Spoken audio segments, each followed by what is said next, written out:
and welcome to The Hop, a podcast designed to help marketers and business owners navigate the ever-changing landscape of marketing.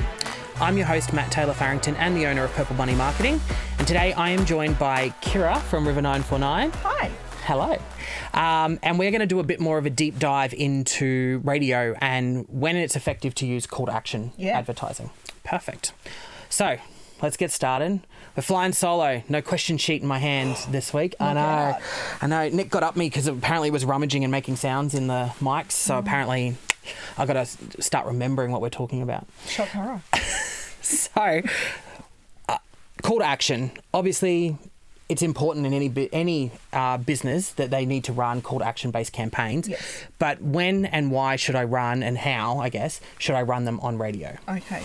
So when should you run a call to action? When you have a reason to. Yes. So a reason could be as simple as a special time of the month, your birthday, a sale that you've got on, you've got End of financial year, you've got stock to clear. I mean, you know, every month in the start of the first half of the year, we've got more celebratory special days and events and long weekends. Sorry, everybody, that you can poke a stick at. So there's going to be a reason to do something. Correct. Something. And you can disguise it as, you know, we've got stock to clear, but it's our Easter sale. Yes. Woo! So why not run a call to action campaign around it? Yep. So we've actually got clients that all they do is once a quarter they'll run a call to action campaign, and it'll be based around an event, a something or other, sale, whatever. Yes. So why not turn around and say, hey, we've got this reason for you to come in. Yep. Why would you do a call to action campaign? Well, it drives fear of missing out. If you're turning around and saying, for this month only, you can receive this. Yes. Then, you know, you are going to drive that fear of missing out with your buyers. Yes. And it drives people to make a decision today, not tomorrow. Correct. And I think the call to action has to actually be something of value or something that I can't get regularly. Yeah. To be effective. Yeah. You know, it's all good us saying there's so many reasons you can run an offer, and you can, but the offer has to mean something. It does. Like to add value. Well, that's right. People have got to go, that means something to me. And I can't get it unless I buy it now. Yes. Correct. So all too often, I actually had this conversation sort of in my personal life recently. We were going back to school, and it was like, oh, you know, you need to go now because it'll be 20% off, and 20% off ends, you know, at the end of this month. And it's like, but I don't need that product now. And when school goes back, I know that they're going to offer 40% off. So I'm going to wait to for clear that. out the stock. Exactly. So be a little bit strategic with who you're trying to target and why you're trying to target them. Yes. And make the offer good. My favourite is BOGO, buy one, get one free. Yeah. It's a great way to turn around and get somebody to walk through the door, especially when it comes to coffee. Speaking of someone who's highly caffeinated this morning. Yeah. Yes. 100%. I work in marketing. Of course I have a latte in my hand. But yes, I agree. I think, you know, the offer has to actually sell something. You know, I see a lot of, we work with a lot of different crossovers of businesses, and, you know, we work with gyms, and they are notorious for running the same sort of offer all the time, and then get disappointed when they don't see the impacts. And I guess, you know, you need to, when you're going to run an offer, don't run an offer every month, month in, month out, unless it actually provides proper value and wows and delights and gives someone a reason to purchase.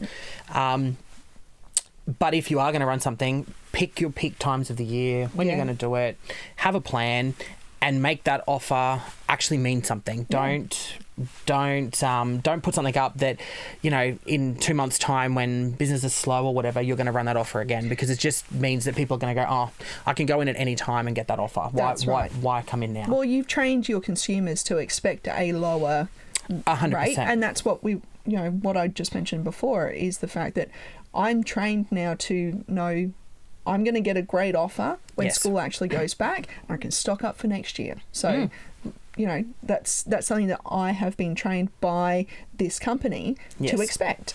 Correct. And it's the reason why the gyms aren't getting that response is because people go, oh, eventually there'll be a free sign-on. Eventually Yep, there'll be or I'll get a month free, or a week 2 weeks free. free, or whatever. Yeah, agreed. And I think, and that's when, you know, we've been talking about it in the previous podcast where branding is so important. Yeah. And selling the benefits of your business and what you provide and the solutions or the product. But there is those times, and that's what we're talking about today, is that when you do actually want to run a call to action, how to effectively do it. That's basically. right. Okay, so we understand all of those elements, but so on radio, what should I do? Like if I'm going to run it, say I run a month-long campaign, Yeah.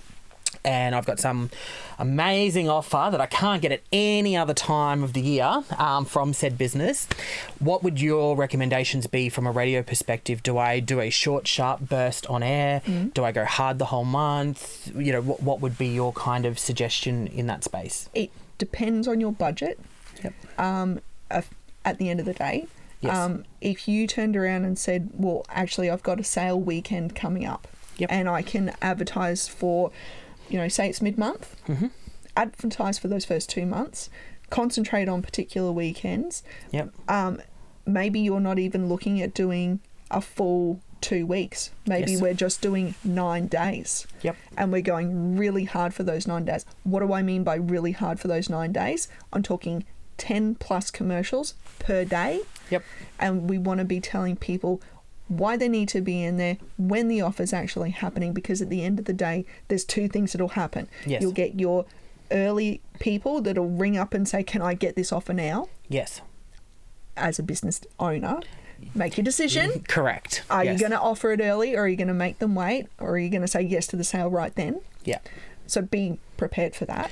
But also be prepared for the backlash from that too, because if someone then gets on social media and goes, I already got the offer, you've deflated your offer as well. Yeah. So you've got to weigh up how that works as well. That's Yeah. exactly it. Exactly it. And then the other side of that is that you'll also end up with people who, you know, say you physically got to be there to Yes. get the offer. Oh, I couldn't make it in, or they've come in on the Monday after the sale's finished. Are you still going to extend that offer? Yes. So that's, you know, Yeah. the ups and the downs of running a sale event. Mm-hmm. But if you have the stock, if you're prepared to extend that offer just for a little bit, and, you know, Yeah. tricky side note, you can extend your offer. You can go, Correct. hey, we've extended the offer. It's still available for another 2 days. Yes. And you can retarget and do all the fun marketing bits and pieces. Yeah, which is, I guess, is part of how Cyber Monday came about, right? Absolutely. You know, we Absolutely. talk about a massive event like Black Friday. Cyber Monday came about because everyone extended what they ran Yep. for Black Friday, and it got extended till the Monday. Yep. And that's why now Cyber Monday's become a thing. Well, Boxing Day sales. 100%. It's like, you can only get that offer on Boxing Day. Only. Oh, guess what? For that whole week after Boxing Day. And I've done that for a car dealership where it was Boxing Sale week. Yep. But it works. But you have to. You can run a sale for 4 days, 5 days, a month, whatever it is. But that offer has to be compelling enough to get them to want to come in. Absolutely. And you talked about before, you know, maybe sometimes you want the person to come in. Don't always consider hamstringing your customer too, though. No, that's right. Because remember, at the end of the day, you just want to sell. You want to make money, sell what you've got, maybe clear some stock, or maybe you're running an offer for your business, whatever it might be, to get more membership sign-ups or Yeah. something like that. Don't hamstring someone in a process because you've got a process for the sake of a process as well. You make it too hoopy, people going, too hard, am out. 100%. So, you know, if you do have this great offer, make sure it is, and we talked about this just before we jumped on, about, you know, it's all good to go short and sharp, you know, put that 9-day burst on radio, but are you also backing it up with a strong digital presence? Yes. Are you making sure that your social media is promoting the fact that that's happening? Yeah. Do you have it online? Can I get it on your website? Can I buy through your website? You know, do you have that offer extended on there? You know, all those little things. Just make sure, if you're going to do those sorts of things, that you smother the market across any platform. Absolutely. Yeah. Absolutely. I've had it too often where they'll do. I've had a client who did an offer on air. Yep. It was really clear and concise, and it worked great. They got a lot of inquiries, but what they also had was a lot of inquiries through email to go, hey, I heard something about you guys doing a special. I can't find anything about it. Information online. Yep. Tell me more about it. I want to know. Yes. So it was great that those consumers actually made contact and the offer was compelling. And And I was bad enough to leave my phone going, bad, Matt. yes. Rule number 1 of the podcast, leave your phone outside the studio. Or on silent. Yes. Well, it is on silent. That was the watch. But anyways. Anyways, back to where we were. Yes. So it was great that those consumers actually reached out to that business Yes. to make contact, because it could have been a lost lead. 100%. Yeah. But they didn't have anything online. Yep. So there was no, giant button up the top to say, inquire now for our special, or buy here now, or buy now, Or 20% off that links to the 20% off, message, or whatever it is. or book me, Yes. anything like that actually drives that end result. Yeah. Because if you haven't driven the end result by missing that little piece of detail, you've done all of this marketing and all of this planning and all of this action. Spend a lot of money. Yep, for no result. Correct. Or a smaller result than you could have ended up with. Yes. Because consumers are now trained to go online, to look at your offer, Yep. to view your information, to get more detail, and even just to make contact. Yes. A quick Google on the phone. Yes. To actually end up calling you. Yes. Yeah. Drive that action through your digital marketing and make sure that everybody's singing the Agreed. same song. Yeah, 100%. And I guess that leads us to the next question, because you're talking about that, which is great. When we talk about crafting the radio commercial and doing that side of things, do I need to put something in there for the consumer to know that I've got to give a certain code or a code reference or a phone number or any of that sort of stuff? And I know the answer, but what are you saying? What do you think? So in radio, we don't like codes. Agreed. Because consumers will remember, so just what I was referring to just before about, hey, I heard you had a special. I don't remember what the special was, but it was intriguing enough They to make... recalled the brand and that there was something special there. Yep. So it's like, I've driven enough action to get contact made. Yep. Now it's, how do I find out about the special? This offer. Yeah. You put it on your website, you put it in your social media, you put Facebook works really well with, special codes and links. Yes. So drive people to your Facebook page. If you're really desperate for that action, drive people to a particular place. Yes. So, i.e., search us on Facebook. Yes. Search us on Google. Find out more information here. Yeah. That will actually drive more action and give you an idea of the action Yes. that happened, the return on investment. Yeah, agreed. And I guess business owners say that to me because they just want to know, I want to make sure that I'm spending my right money and that, my investment's in the right place and what's my ROI on that and all the rest of it. And my answer to them is that radio is trackable in a way. Yeah.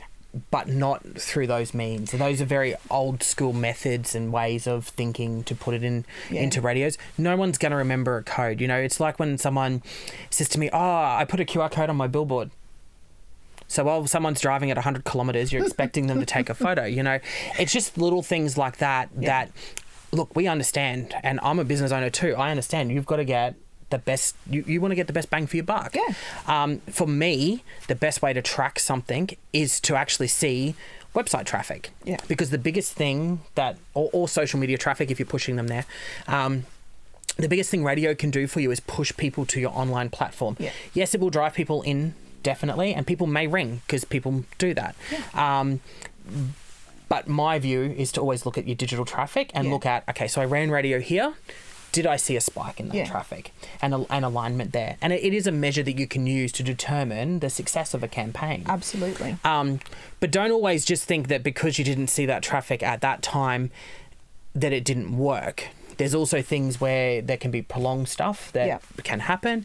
It can also be, was the offer compelling enough? Was it enough for that Yeah. consumer to want to commit? Did I put it on the right station? Yes. You know, like, was I talking to the right audience? There's all sorts of things, but they're all the sorts of things that we measure in marketing when we're looking at it. That's right. But that's the one thing I always get is, you know, oh, should I put a code in it or a QR code on something printed or whatever? Yeah, yes and no in certain aspects. It depends. But on radio, no. Well, you know what I actually always refer back to whenever I'm talking to a client about this is you look at the Hungry Jacks model. So Hungry Jacks, again, we go back to somebody who's trained. Yes. The consumer is trained to, I know that at least 2 or 3 times a year, I'm going to get in my junk mail this coupon group. Yep. Now, during that time, are they measuring that did the coupons work? No, they're not, because if they were measuring that the coupons work, they probably wouldn't do it as often. Correct. What they're measuring is, did we see more foot traffic after that coupon was released? Correct. They don't mind that they didn't get as many coupons delivered physically because, you know, more coupons delivered means less profit. Correct. But it's driven people to come in, and even, you know, you turn around and you go, oh, I've got vouchers, I'll go and use them. Yes. And then you drive there and you go, I forgot the vouchers. I left them at home. Are you going to drive home to get them? No. No. Correct. And not only that, when they are using the vouchers, people get upsold to other products, other things, whatever. You know, all those sorts of things happen. So it is, and it's an effective way for them to see a boost in their traffic. Yeah. Absolutely. And you're right, you know, it's not just the website traffic that you can look at. You can also look at, okay, so I ran all this marketing. Did it have an impact on my overall sales? Yeah. Or, you know, if you measure leads or you measure foot traffic or phone traffic, whatever it is that you're measuring for your business, did you see a lift? And if you did, then you can quite confidently say that the marketing had an impact on what you did. 100%. Especially if that spike is only at that period where you ran those campaigns. Yeah. So. And you'll see that spike as that campaign sort of got to its finality. Yes. And then you'll see it'll sort of drop off towards the end of it, but there will be a trail off after the advertising's finished. Yeah, and people who possibly forgot that the offer ended on that day and then go on, for example, the offer ended on the Saturday and they go back on the Monday to look or something like that. Yeah. So you will see a little bit of that flow on. It's just the fact that people have heard it so often and then it's like, oh, bugger, I've got to do that. Yeah. And now they're at that point where I can actually take action, and maybe the offer's finished, but they're still taking action and finding out about you. And that's when you run an extended offer. Ta-da! Correct. You missed it on that day, but we extended it. Oh, surprise! But yes. All right. Well, I think we've covered off call to action based campaigns, when to run them, what to do, and how they sort of work. So that, and we're getting the wrap up signal from Nick. Because otherwise we would just keep talking. Thank you for tuning in to The Hop to see and hear more from us and to stay up to date with what's changing and trending in marketing. Make sure you give us a follow and subscribe on the link below. Thanks to Kira for coming in. No problem. Appreciate it. It's always fun chatting. You always seem to make me stutter, forget my lines. What can I say? It's a gift. So yes, make sure if you've got any feedback or you've got some ideas you want to talk about, make sure you comment on our socials and stay tuned to The Hop, helping you to get your marketing hopping.